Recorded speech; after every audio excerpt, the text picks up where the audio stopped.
சிலர் வெளியேறுவது எங்கோ உள்நுழைவதற்குத்தான். உன் கட்டுப்பாட்டில் இல்லை என்றால் நீ அதனிடம் எதையும் வலியுறுத்தாதே. தற்காலிக நபர்களிடமிருந்து உன் இதயத்தை பாதுகாக்கவும்.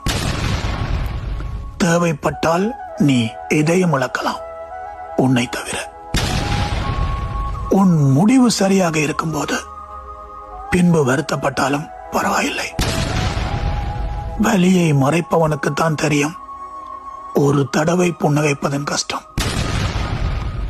யாரின் ஆறுதலும் தேவையில்லை என்றாலும் வலியை கேட்கவே ஒருவர் இல்லாதது சாபம். தேவையற்ற நாடகம் போடுவதை விட அமைதியாய் ஒதுங்குவது சிறந்தது. நீ பறக்க விரும்பினால் கூடுகளை உடைப்பதற்கு பயப்படக்கூடாது. உண்மையாயிருந்தால் நீ இழப்பது போலிகளை மட்டும்தான். யார்